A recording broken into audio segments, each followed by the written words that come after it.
Vamos a seguir entonces ahora con otra obra de Buenaventura. Esto es El árbol de la vida y acá yo tomé solo el número 48. Dice Buenaventura, el fin de todo deseo es la felicidad, no hay duda. El fin de todo deseo es la felicidad. Por lo tanto, nosotros eh, para poder entender mejor, porque vieron que felicidad es algo como muy abstracto. Eh, Vamos a traducir, o por lo menos cuando aparezca felicidad, nosotros vamos a entender una vida plena. La felicidad consiste en la plenitud de la vida. Boecio, que era un filósofo en el que ellos también se inspiraban bastante en el medioevo, dice que la felicidad es una manera permanente del ser, un estado perfecto en posesión de todo bien, es decir, plenitud. Una manera permanente del ser, y esto es interesante porque significa que si yo vivo en plenitud o en estado de felicidad, me pueden ocurrir un montón de cosas muy adversas, pero eso no hace mella en mi estado de felicidad. Una cosa es la alegría. La alegría puede no ser permanente, pero la felicidad, este estado de plenitud, sí, es permanente. Y va a hacer que yo viva todo lo otro de una manera diferente. Si quieren, la segunda lectura del domingo pasado, del libro de los Hechos, cuando fueron apresados ahí Pedro y algunos discípulos y los sumos sacerdotes le dijeron de que no tenían que predicar el nombre de Jesús y ellos llenaron de esa doctrina de Jerusalén, entonces los azotaron después y los soltaron y ellos salieron contentos, felices por haberse encontrado dignos de padecer por Jesús, ¿no? Eso es digamos, como materialmente el estado de felicidad. Puede ser que la situación sea muy adversa, pero el estado de plenitud hace que todo se resignifique y se viva de una manera diferente. Los discípulos ahí no se victimizaron y de hecho eso lo aprendieron de Jesús resucitado, lo aprendieron de Jesús y después tomó fuerza con la experiencia de la resurrección, ¿no? No se victimizan. En cambio, cuando yo no estoy en un estado de plenitud o de felicidad, lo más probable es que a mí me pase algo que no me guste, que me frustre y automáticamente me victimizo. Lo que produce tristeza honda en mí no son los eventos, las situaciones externas, sino la actitud interior con la que los vivo. Y entonces, claro, si yo me entristece hondamente una situación, es evidentemente porque me estoy haciendo víctima de esa situación. En cambio, si yo vivo en un estado de plenitud, esa situación no me hace daño, sino que soy capaz de resignificarlo y vivirlo con muchísimo mayor plenitud, bueno, serenidad y lo que haga falta. Imagínense ustedes los 30 años de casi postración de Clara. Nadie alcanza la felicidad sino a través del retorno final y decisivo a aquel que es fuente y origen de todos los bienes naturales y gratuitos, corporales y espirituales, temporales y eternos. Esto es precioso. Fíjense, ¿eh? Nadie alcanza la plenitud sino a través del retorno final y decisivo a aquel que es fuente y origen de todo, ¿no? Lo que decíamos antes. Nuestra vocación es hacer todo lo posible por volver a eso que es la fuente y el origen de todo. Y esto requiere práctica. Yo suelo decir que las hermanas clarisas, o sea, ninguno de nosotros tenemos excusa, pero las hermanas clarisas eh, o las hermanas contemplativas o los hermanos contemplativos de vida contemplativa que no tienen un compromiso pastoral que les vayan imponiendo, demandando, ¿no?, una atención y requerimientos y qué sé yo, y que tienen la facultad para moverse con muchísima autonomía, me parece que son lugares privilegiados para esta práctica, ¿no?, para pensar toda la vida en función de esta práctica, ¿no?, de una práctica contemplativa, ¿no? Y de hecho, todo lo que significó el paso, ¿no?, que es una concepción muy fuerte, ¿no?, de monjas de clausura a hermanas contemplativas, eso es, pero un cambio muy grande, ¿eh? Muy grande. Una cosa es poner toda la atención y la fuerza en la clausura, en el encierro. Otra cosa muy diferente es poner toda la atención en la vida contemplativa. Entonces, todo tendrá que girar en torno a la vida contemplativa y a la práctica contemplativa. Imagínense, por ejemplo, si estos monjes que les decía recién, ¿no?, este monje budista, tienen al menos 4 horas de oración contemplativa al día, ¿no?, y aparte los momentos litúrgicos que también tienen, ¿no? Imagínense lo que sería una vida de hermanas y hermanos contemplativos, ¿no?, que todo gire realmente no en torno a la práctica. O sea, la práctica se cuida, pero todo apunta a el volver a eso que es fuente y origen de todo. Esta fuente es Dios, dice Buenaventura, que dice de sí mismo: yo soy el alfa y el omega, el principio y el fin. En efecto, así como todas las cosas son producidas por la palabra eternamente hablada, así por la palabra encarnada son reparadas. La palabra eternamente hablada es un modo de expresar al Padre. La palabra encarnada, naturalmente, es Jesús. Dirigidas y completadas. Y por eso fue llamado Jesús con verdad y propiedad, y no hay otro nombre bajo el cielo dado a los hombres en el que pueda obtenerse la salud, salud de salvación, es decir, obtenerse la salvación, ¿no?, que es lo mismo, ¿no?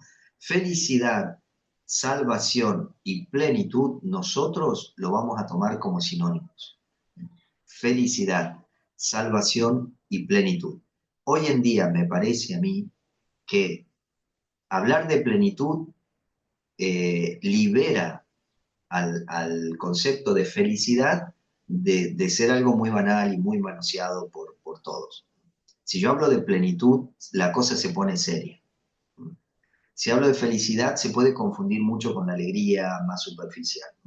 La plenitud habla de algo muchísimo más profundo y habla de un requerimiento, de un proceso.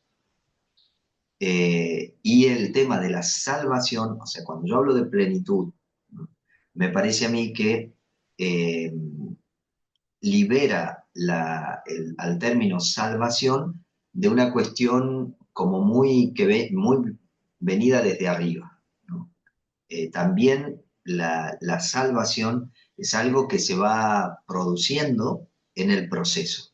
O sea, no es una cosa que yo recibo nada más y acuérdense lo que recién vimos sobre el tema de la inhabitación de la Trinidad, ¿no? Es verdad que viene la Trinidad, es verdad que la Trinidad está en nosotros, pero para el descubrimiento de esa Trinidad, de esa fuente y origen que está presente en nosotros, se requiere también nuestro trabajo.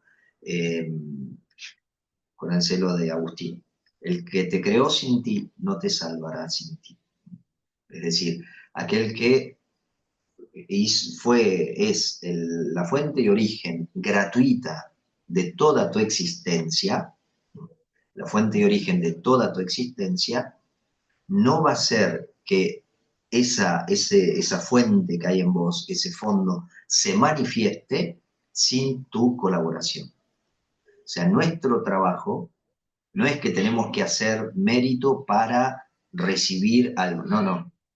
Lo que tenemos que hacer es tratar de sacar de nosotros todo lo que está cubriendo, muchas veces oprimiendo, tapando, impidiendo la manifestación de esa plenitud, ¿no?, que está en el fondo de nuestro ser. Y hace una oración, ¿no?, ahí Buenaventura. Que yo pues sea llevado a ti, oh deseado Jesús, creyendo que eres la finalidad de todas las cosas, esperándote y amándote con todo mi corazón, con toda mi mente, con toda mi alma, con todas mis fuerzas. Fíjense, de nuevo vuelve el tema de la totalidad. Buenaventura también, ¿no? Sigue con lo mismo, corazón, mente y alma, ¿no?, de la misma manera, ¿no? Pensamientos, deseos, perdón, intenciones y deseos. Y después todas las fuerzas, lo mismo que decía Francisco. Tú, solo tú me bastas, solo tú me salvas. Tú que solo eres bueno y suave para quienes te buscan y aman. Porque tú, oh mi buen Jesús, eres el redentor de los pobres, el salvador de los redimidos, la esperanza de los exiliados, la fortaleza de los trabajadores, el dulce consuelo de las almas angustiadas, la corona imperial y emblema de los triunfadores, la única recompensa y alegría para todos los ciudadanos de arriba, descendencia ilustre del Dios supremo y fruto sublime del vientre virginal, fuente riquísima de toda gracia, y en cuya plenitud todos participamos. Esto es muy importante lo que dice al final, en la plenitud manifestada en Jesús, todos participamos, que es lo que Pablo expresa diciendo que hemos muerto con Cristo y hemos resucitado con Cristo. Es decir, lo que Él manifestó, esa fuente de plenitud que Él manifestó, está presente en todos nosotros, todos participamos. Pero como en Él se manifestó para nosotros con total transparencia, Jesús es para nosotros un espejo, un modelo, un camino muy, muy claro, un maestro al que tenemos que escuchar y aprender a escuchar cada vez más hondamente.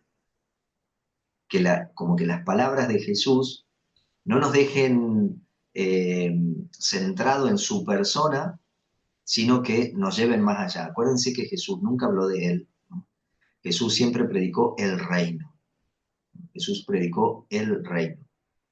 Por lo tanto, toda nuestra atención tiene que ir, el oído puesto en Jesús, en las palabras de Jesús, para ir al reino, para ir a esa fuente y a ese origen de todo.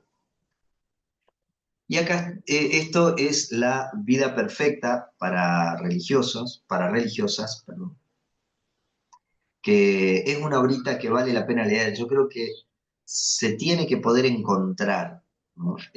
Si tienen las obras de la BAC, de Buenaventura, están, no me acuerdo en qué tomo, pero están. Y es una obrita linda para leer, ¿no? Yo les recomiendo que si algún día quieren leer algo, esto está bueno. Y dice así: bienaventurado el hombre a quien tú instruyes, Señor, y le enseñas tu ley. Confieso que nadie debe ser tenido por sabio más que aquel a quien instruye la unción del Espíritu Santo. Pues, según el profeta David, solamente es bienaventurado, verdadero y único sabio, aquel cuya alma instruye el Señor, cuyo corazón fuera informado en su ley. Tratemos de tener muy presente esos datos antropológicos, ¿no? O sea, el alma era la fuente de los deseos, por lo tanto, el único sabio es aquel cuya alma instruye el Señor, los deseos están instruidos por el Señor, y el corazón, los pensamientos, están informados por la ley del Señor, ¿no? Es decir, la palabra. Pero la palabra no es la palabra así escrita, sino el espíritu de la palabra. Ahí si quieren, para ayudarse, tener presente la admonición séptima de Francisco, ayuda mucho. Porque únicamente la ley del Señor es inmaculada, no tiene mancha, la única irreprensible, la que solamente convierte a las almas a la salvación. Parece que toda la ley y los profetas, ¿no?, se reducen en el amor, ¿no? Se sintetizan, se concentran en el amor. La ley del Señor es el amor. Pero la enseñanza o instrucción de esta ley no se ha de buscar solamente en la letra exterior, ¿no?, lo que les decía antes, sino más bien en el afecto del alma devota, en lo que el espíritu de esa palabra provoca en nosotros. Y hay que desearla en espíritu y en virtud, de manera que enseñe interiormente aquel que únicamente sabe transformar la aspereza externa de la ley en interior dulzura. Entonces yo puedo, acuérdense, la única invitación del Evangelio en la que Jesús dice: aprendan de mí, yo soy manso y humilde de corazón, la mansedumbre y la humildad, porque mi carga es ligera y mi yugo liviano, mi yugo es suave. Eh, Cuando nosotros aprendemos ese modo interior en el que Jesús de Nazaret vive todas las situaciones, pasamos de la aspereza externa de la ley a la dulzura interior, que es como Jesús vive todas las cosas. Ahora bien, la ley del Señor enseña lo que se ha de hacer, lo que se debe evitar, lo que se ha de creer, lo que se ha de pedir, lo que se ha de desear, lo que se ha de temer. Enseña a ser inmaculado e irreprensible, a guardar lo prometido y llorar los pecados cometidos, a menospreciar lo mundano y a rechazar lo carnal. Fíjense las resonancias de lo que leíamos de Francisco, ¿no? Y finalmente a volver solo a Jesucristo todo el corazón, toda el alma y toda la mente. Siguen girando alrededor de lo mismo. En comparación de esta doctrina, toda la sabiduría del mundo es necia y fatua. San Bernardo dice: llámelo el que quiera llamarlo. Yo no llamaré sabio al que no teme y ama a Dios. El que no fuere oyente olvidadizo, sino aplicado cumplidor de esta doctrina, este será verdaderamente sabio, verdaderamente bienaventurado. Bienaventurado el hombre a quien tú instruyes, Señor, y le enseñas tu ley. Ya que me suplicaste, alma consagrada, esto le dice a la hermana, a la Clarisa, que parece que era una abadesa del monasterio: ya que me suplicaste, alma consagrada a Dios, carísima mía, reverenda madre, que dictando de corta edad de mi corazón, te escribiera algo con que pudieras instruir oportunamente tu ánimo para aumentar tu devoción, aunque tengo que confesar que soy yo más bien quien necesita de semejante instrucción a causa de mi insuficiencia, puesto que en mí ni resplandece la vida al exterior, ni hay devoción interior.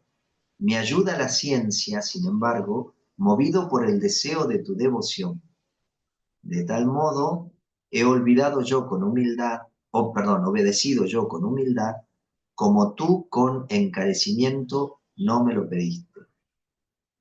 Mas prevengo a tu caridad, reverendísima Madre, que pases más el afecto de la intención que el efecto de la obra. más la verdad de las sentencias que la elegancia de la frase. Y en lo que no te es satisfecho por la brevedad u ocupación del tiempo, ten la bondad de perdonarme y dispensar. Esto seguramente tiene que ver con una cosa que le llamaban los medievales captatio benevolentia, es decir, captar la atención y la predisposición del corazón de aquel que lee. Pero también tiene eh, parte de confesión sincera de Buenaventura. Entonces acá lo que hace es poner el origen, ¿no? O sea, vos me lo pediste, yo intenté dártelo, aunque, dice él, no resplandezca en mí la vida al exterior, ni la devoción interior, pero la ciencia, que sin duda tenía, le ayuda y la devoción con la que esta madre le pide que escriba también, ¿no? Hace que esto venga a la luz. Y después dice, y para que más fácilmente puedas encontrar lo que buscas, anticipo los títulos de cada uno de los 8 capítulos. Y entonces les pone para que ella, o sea, es una obra que no necesariamente hay que leerla así seguidita, sino que yo, desde el discernimiento que yo tenga sobre mi vida y poder ir a lo que considero que necesito.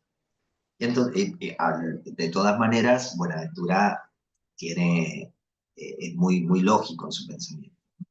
Y él es profesor, digamos, ¿no? No es como Francisco, que el pensamiento de Francisco va por hilación de ideas, ¿no? Una cosa hace que se le ocurra a otra. Acá Buenaventura tiene todo un estudio, ¿no? De qué es lo primero, por eso pone el conocimiento de sí en primer lugar. Entonces, el primer capítulo es del verdadero conocimiento de sí, el segundo de la verdadera humildad, el tercero la pobreza, el cuarto del silencio y la taciturnidad, el quinto del deseo de oración, el sexto el recuerdo de la pasión, séptimo del perfecto amor de Dios y el octavo de la perseverancia final. Yo creo que, sinceramente, vale la pena leer, ¿no? esta obrita, vale la pena leerla. Eh, bien, con eso yo terminaría la introducción de Buenaventura, ¿no? Para que ustedes después, si quieren y pueden buscar esa ahorita, la lean, y si por ahí surge alguna preguntita, porque ya después, el martes que viene no, pero el siguiente entraríamos en Ángela de Foligno, ¿no?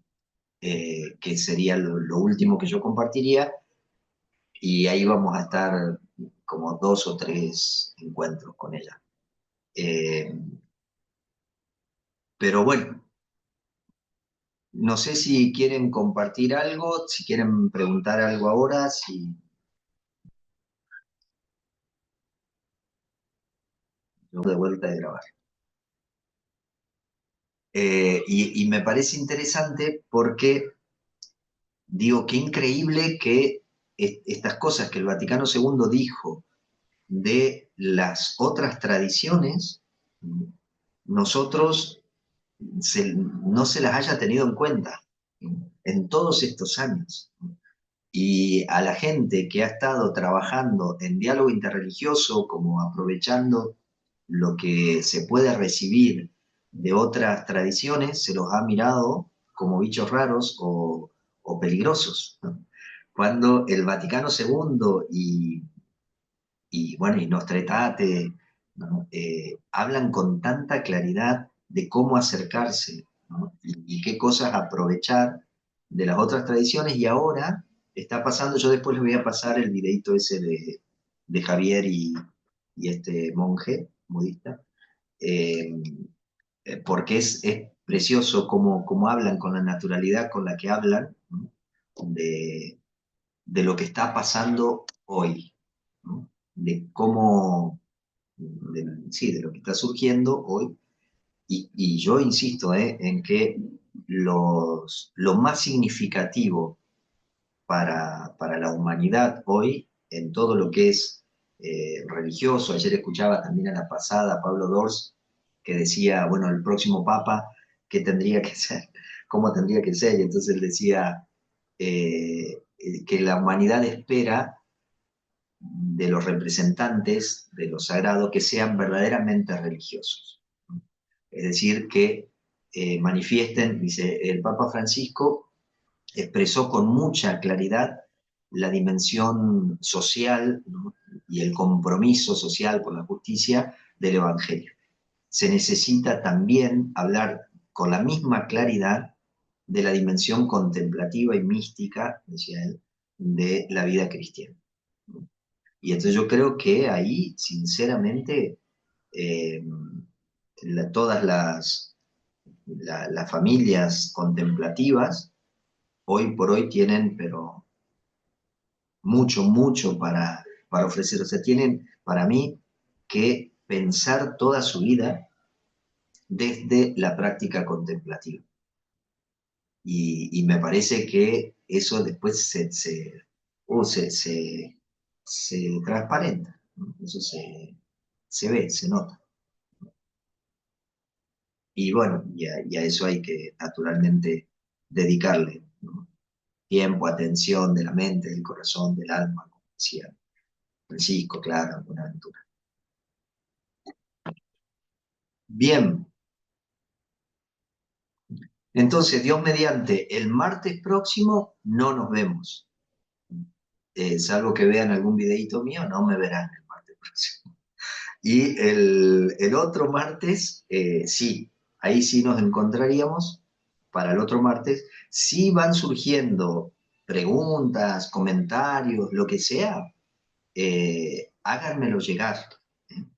Porque, bueno, por ejemplo, esto que hizo Mariana Salet a mí me parece importante porque a veces pueden quedar cosas colgando así sin demasiado claridad y está bueno que lo podamos aprovechar, ¿no? Y puede servir para todos. Entonces, si van surgiendo preguntitas o cosas bueno, que no se entienden o que se quieren profundizar, me lo hacen llegar y así comenzamos dentro de 15 días de esa manera el encuentro.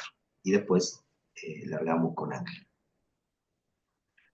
Muy bien, nos estaremos viendo entonces próximamente. ¿Eh? Que sigan bien, disfrutando, cada uno en sus lugares, del calor o del frío. Nos vemos. Chao, hermano, chao, Saludito. hermanas. Buena semana.